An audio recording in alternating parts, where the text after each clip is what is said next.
Hello friends, welcome to English वाला। और आज हम लोग डिस्कस करेंगे फ्यूचर कंटिन्यूअस टेंस के बारे में। जो काम फ्यूचर में कंटिन्यू हो रहा होगा, चल रहा होगा, उसे हम क्या कहते हैं? फ्यूचर कंटिन्यूअस कहते हैं। जैसे आप हिंदी देखें कि जिसके अंत में रहा होगा, रहे होंगे या रही होगी, मतलब आइडेंटिफिकेशन जो इसकी है कि सेंटेंस के लास्ट में रहा होगा, रहे होंगे, रही होगी। जैसे आपने कहा कि कल हम लोग इस तरह के काम कर रहे होंगे, या फिर आपने कहा कि यार हम लोग 2 महीने बाद अच्छी इंग्लिश बोल रहे होंगे, या फिर आपने कहा कि हम लोग ट्रेन से जा रहे होंगे। तो ऐसे सेंटेंसेस फ्यूचर कंटिन्यूअस टेंस में आते हैं। फ्यूचर कंटिन्यूअस टेंस के लिए आपको स्ट्रक्चर ये करना है, सब्जेक्ट प्लस शैल और विल। उसके बाद क्या यूज करना है आपको? बी एंड वर्ब की ING form and then object. जैसा कि हम लोगों ने सिंपल फ्यूचर टेंस में डिस्कस किया था।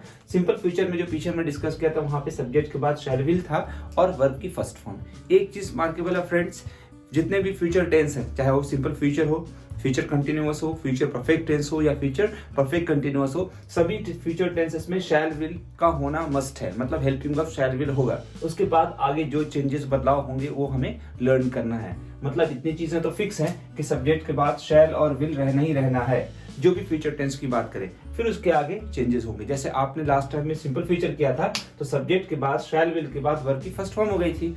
अब यहाँ पे हम लोग फ्यूचर कंटिन्यूअस टेंस कर रहे हैं, तो सब्जेक्ट और शैल विल, उसके बाद क्या है? बी है। बी के बाद आईएनजी फॉर्म लगाना है। इतना तो हम अब तक सीख चुके होंगे कि जो भी टेंस कंटिन्यू है, मतलब चल रहा है, कंटिन्यू, जहां पे भी नाम कंटिन्यू आ जाए वहां पे हम लोग क्या करेंगे? आईएनजी फॉर्म रखेंगे। जैसे कि प्रेजेंट कंटिन्यूअस, तो प्रेजेंट कंटिन्यूअस में आईएनजी, पास्ट कंटिन्यूअस उसमें भी आईएनजी था, बस हेल्पिंग वर्ब बदल गए थे। और यहाँ पे फ्यूचर कंटिन्यूअस टेंस है, तो यहाँ पे भी आईएनजी। मतलब कोई भी काम कंटिन्यू। अब कब कंटिन्यू हो रहा होगा? तो फ्यूचर में, क्योंकि नाम इसका क्या है? Future continuous tense. अब जैसे सेंटेंस आपने कहा कि वह कल मेरा इंतजार कर रहा होगा, या फिर हमने कहा कि यार कल हम लोग ट्रेन से जा रहे होंगे। तो अब यहाँ पे सेंटेंस हम आगे की बात कंटिन्यू कर रहे हैं, तो क्या बोलेंगे? हम लोग कल ट्रेन से जा रहे होंगे, तो सब्जेक्ट क्या है? वी के बाद शैल या विल लगा दें हम लोग, तो वी विल। और उसके बाद क्या यूज करेंगे हम लोग? बी। और वर्ब की आईएनजी फॉर्म। वर्ब कौन है इसमें? ट्रेन से जा रहे होंगे, जा रहा होगा कोई भी, तो ये वर्ब है, तो हम लोग क्या बोलेंगे? We will be. अब जाना, गो की फोर्थ फॉर्म आईएनजी फॉर्म क्या हो जाएगी? Going. We will be going.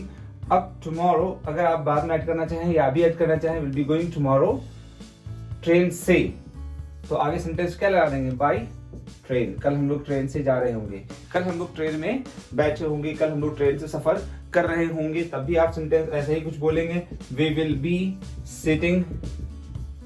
B sitting in the train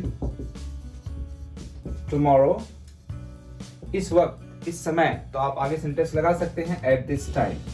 इस वक्त कल हम लोग ट्रेन से सफर कर रहे होंगे, कल इस वक्त हम लोग ट्रेन में बैठे होंगे। तो ऐसे सेंटेंसेस हैं, तो वहां पे हम लोग कंटिन्यू। जैसे आपने कहा कि मैं आपका इंतजार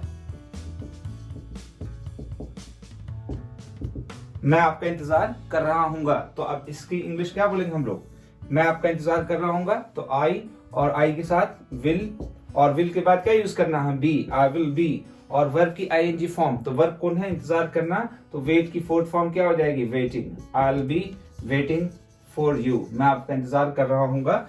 अब कब की बात हो रही है? कल की, अगर तो टुमारो ऐड कर देंगे। मतलब कोई भी काम फ्यूचर में कुछ कर रहा होगा। जैसे आपने कहा कि 4 महीने बाद हम लोग अच्छी इंग्लिश बोल रहे होंगे, तो आप बोल सकते हैं we will be speaking good English after 4 months। मतलब कोई भी कुछ कर रहा होगा।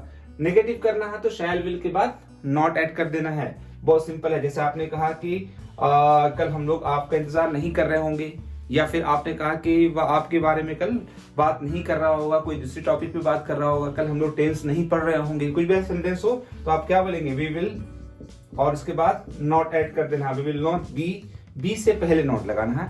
जब भी नॉट लगाते हैं तो हेल्पिंग वर्ब अगर 2 हैं, तो एक हेल्पिंग वर्ब के बाद शैल विल के बाद नॉट लगाना है हमें। We will not be discussing about this topic anymore। अब इसका मतलब क्या हो गया?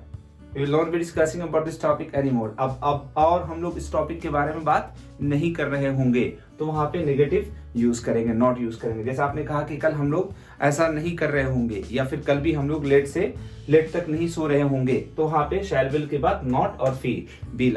इंट्रोगेटिव करना है तो आपको सिर्फ शैल विल को पहले करना है। यहाँ पे हेल्पिंग वर्ब लिख सकते हैं, शैल और विल पहले कर दिया, उसके बाद क्या बचा? सब्जेक्ट और बी ऐड करना है वर्ब की ING form and then object. Question mark रहेगा, ये इंट्रोगेटिव सेंटेंस है। आप देख लें फिर से एक बार, शैल विल को पहले करा, उसके बाद क्या है, शैल विल को पहले हमने लाया, उसके बाद सब्जेक्ट है, उसके बाद क्या है, बी है, उसके बाद वर्ब की आईएनजी फॉर्म है एंड देन ऑब्जेक्ट। कोई भी कुछ कर रहा होगा, जैसे आपने कहा कि क्या आप मेरा इंतजार कर रहे होंगे, क्या आप हम लोगों को कल पढ़ा रहे होंगे। तो अगर आप किसी से पूछ रहे हैं तो क्या बोलेंगे, क्या आप कल मेरा इंतजार कर रहे होंगे, तो विल यू बी, और वेट इंतजार करना, तो वेट की फोर्थ फॉर्म क्या हो जाएगी, waiting. Will you be waiting for me tomorrow, will you be waiting for me tomorrow, question mark है। हिंदी चाहे लिख लें, क्या आप मेरा कल इंतजार कर रहे होंगे, तो विल को पहले कर दिया, will you be waiting for me tomorrow. क्या आप कल इस तरह की चीजें डिस्कस कर रहे होंगे, will you B discussing about these topics tomorrow, क्या आप इन टॉपिक के बारे में कल डिस्कस कर रहे होंगे। तो यहाँ पे शैल विल को पहले कर दिया गया।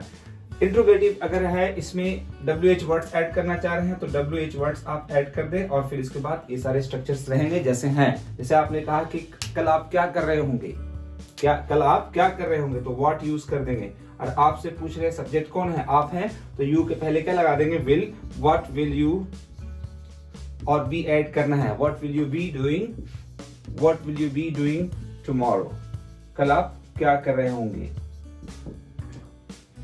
तो ये इंट्रोगेटिव आप व्हाट वेयर पहले ऐड कर सकते हैं। तो इस तरह से आप सेंटेंसेस फ्यूचर कंटिन्यूअस के इजीली बना सकते हैं, इजीली आप सेंटेंसेस को ट्रांसलेट कर सकते हैं, ज्यादा मुश्किल नहीं है।